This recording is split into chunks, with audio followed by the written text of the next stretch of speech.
Corona की all India latest ground report आपको दिखाएं। इससे पहले महाराष्ट्र के मालेगांव से बड़ी खबर। मालेगांव में पुलिस वालों पर हमला हुआ है। आज पुलिस की बैरिकेडिंग तोड़ दी गई। 100 से ज्यादा लोग पुलिस वालों से भिड़ गए। लोगों का आरोप था कि उन्हें जरूरी सामान नहीं मिल रहा। पुलिस ने जब लॉकडाउन का पालन कराने की कोशिश की तो हमला शुरू हो गया। महाराष्ट्र के मालेगांव से खबर, पुलिस पर हमला हुआ है।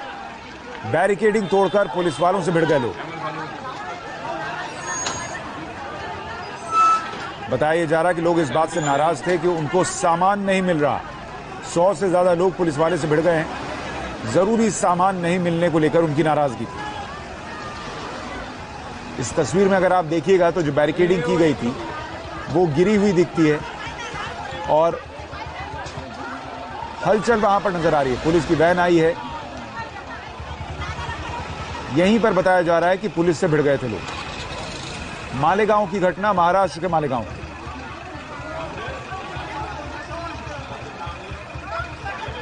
अलीगढ़ में भी ये तस्वीर देखिए। ये जब लोग वहां पर बैरिकेड तोड़कर आगे आ गए उसकी तस्वीर है। लोगों का गुस्सा चरम पर था और बैरिकेड तोड़कर लोग आगे आ गए। उसके बाद जब पुलिस वहां पर उनके पीछे दौड़ी तब वो लोग वापस भाग गए।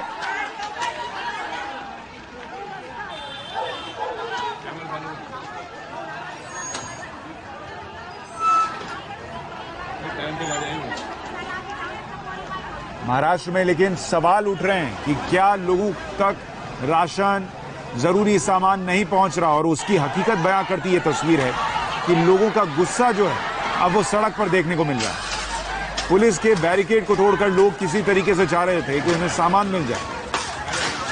महाराष्ट्र में एक तो कोरोना के केसेस बढ़ रहे हैं और ऐसे में इस तरीके से भीड़ का बाहर आना सामान लेने के लिए और सामान का न मिलना, ये बहुत बड़ा सवाल है प्रशासन पर।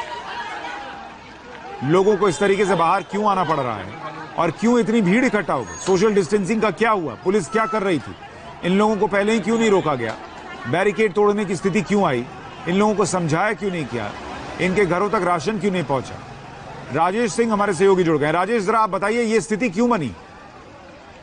राजीव,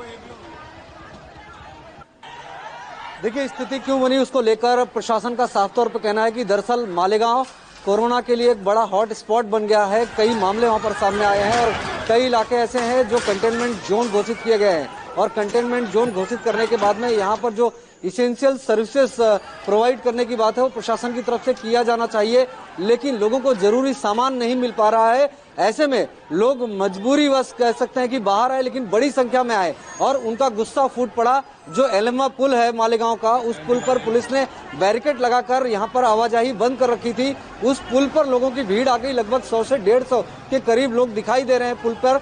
जो आने के बाद उन्होंने सीधा बैरिकेड को धक्का देकर उसको हटाने की कोशिश की, उसको तोड़ने की कोशिश की और जो पुलिस कर्मचारी वहां पर थे ड्यूटी पर, उनसे भिड़ गए। हालांकि तत्काल जिले के बड़े पुलिस अधिकारियों को इसकी जानकारी दी गई। उसके बाद अतिरिक्त पुलिस फोर्स बुलाना पड़ा। उसके बाद इस भीड़ को किसी तरह पीछे ढकेला गया, लोगों को वापस से उनके इलाकों में भेजा गया पुलिस फोर्स को। राजीव, लेकिन मेरे मन में सवाल ये है कि कभी मुंबई में हम देखते हैं हजारों की भीड़ जमा हो जाती है। अब हम इस पुल पर देख रहे हैं, ये कोई गली नहीं है, एक इतनी चौड़ी पुल नजर आ रही है और वहां पर लोग सैकड़ों की संख्या में आ गए। पुलिस क्या कर रही थी? ये वहां पहुंच गए, उनको रोकने वाला कोई नहीं है।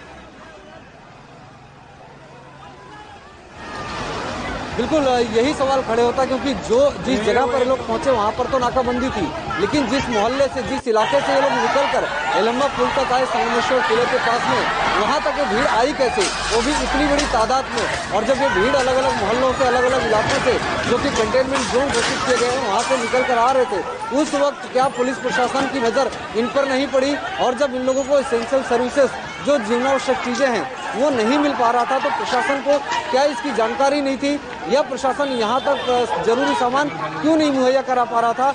ये सबसे बड़ा सवाल है। और जिस तरह से आज पुलिस के साथ में झड़प की तस्वीरें आई है वो वाकई में बेहद चिंताजनक है। बहुत शुक्रिया राजीव, अपडेट के लिए आपके पास लौटेंगे। लोगों को अगर जरूरी सामान नहीं मिल रहा है, राशन नहीं मिल रहा है, तो ये बहुत चिंता की बात है और प्रशासन को इस पर ध्यान देना चाहिए कि इस तरीके से लोग सड़क पर आए, विरोध करें राशन पाने के लिए, जरूरी सामान पाने के लिए। ये ठीक नहीं है। ये सरकार की जिम्मेदारी है कि लोगों तक सामान पहुंचे। कोरोना के खिलाफ लड़ाई में मालेगांव जैसी तस्वीर अगर आती रहेगी तो फिर देश कैसे जंग जीतेगा? लोगों को भी समझना चाहिए कि हिंदुस्तान का कोरोना मीटर बहुत तेजी से आगे भाग रहा है। कोरोना के किलर वायरस की ये रफ्तार डराने वाली है। आज कोरोना के मरीजों की तादाद 21,000 के पार चली गई है। अब तक 21,393 केसेस सामने आ चुके हैं, जिसमें 681 लोगों की मौत हुई है। कल से लेकर आज तक कोरोना के 1,409 केस सामने आए हैं, जबकि 24 घंटे में 41 लोग जान गंवा चुके हैं। तो देश में 21,000 के पार आंकड़ा चला गया है मरीजों का, कोरोना केसेस का।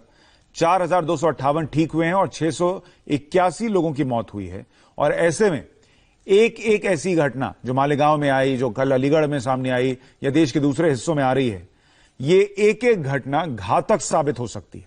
आपको 24 घंटे का कोरोना मीटर भी दिखा देता हूं। 24 घंटे में देश में 1,409 केस सामने आए।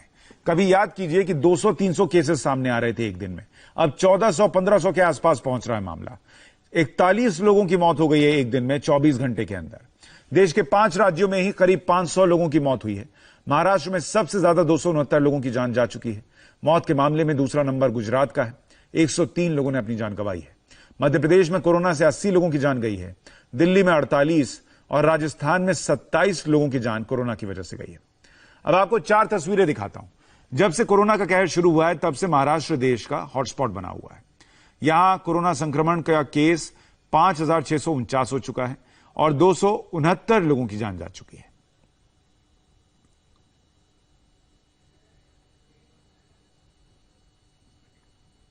आपको कोरोना के सबसे बड़े हॉटस्पॉट्स की ग्राउंड रिपोर्ट दिखाएंगे, लेकिन सबसे पहले बात महाराष्ट्र की, जहां देश में कोरोना के सबसे ज्यादा 5,649 केस आए हैं। मुंबई में 3,683 केस हैं, जबकि मुंबई में मरने वालों का आंकड़ा 161 पर है। मुंबई में बीते 24 घंटे की किलिंग स्पीड आपको बताते हैं। पूरे महाराष्ट्र में 431 नए केस सामने आए, जबकि 18 लोगों की मौत हो गई।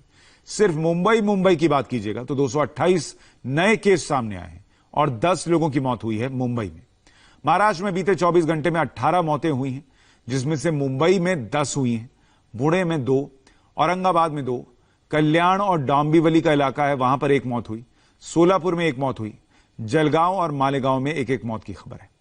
मुंबई के धारावी इलाके में कोरोना संक्रमितों की संख्या लगातार बढ़ रही है। एशिया के सबसे बड़े स्लम में कोरोना पॉजिटिव्स की संख्या कम हो, इसके लिए प्रशासन ने कमर कसी है। हमारे सहयोगी राजीव सिंह की रिपोर्ट देखिए। मुंबई का धारावी इलाका कोरोना का सबसे बड़ा हॉटस्पॉट इलाका बनते जा रहा है। ऐसे में धारावी के जितने भी एंट्रेंस पॉइंट है, उन तमाम एंट्रेंस पॉइंट पर मुंबई पुलिस खास तौर पर एहतियात बरत रही है। इस इलाके में सिर्फ उन्हीं लोगों को आने जाने की इजाजत दी जा रही है जो लोग इस इलाके में इसेंशियल सर्विसेज से जुड़े हुए कामों के लिए आ रहे हैं या फिर किसी बहुत ज्यादा इमरजेंसी काम के लिए यहाँ आना चाहते हैं या फिर यहाँ से कहीं और हॉस्पिटल या किसी अन्य जगहों पर जाना चाहते हैं। हर एक एंट्री पॉइंट पर मुंबई पुलिस ने इस तरह से चेक पोस्ट बनाई है। आप देखिए बैरिकेड्स लगाया गया है और हर एक वाहनों की बाकायदा चेकिंग की जा रही है, हर एक शख्स की बाकायदा चेकिंग की जा रही है, चाहे 2 व्हीलर से आने जाने वाले लोग हों या फिर 4 व्हीलर से, उनके कागजातों की जांच पड़ताल की जा रही है। और इस तरह की तस्वीर धारावी इलाके के 5 एंट्रेंस पॉइंट पर आपको दिखाई देगी।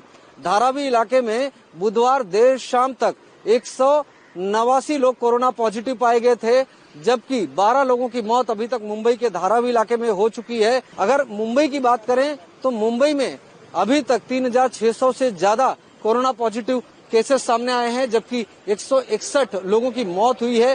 कैमरामैन स्वप्निल के साथ राजीव सिंह, इंडिया टीवी, मुंबई।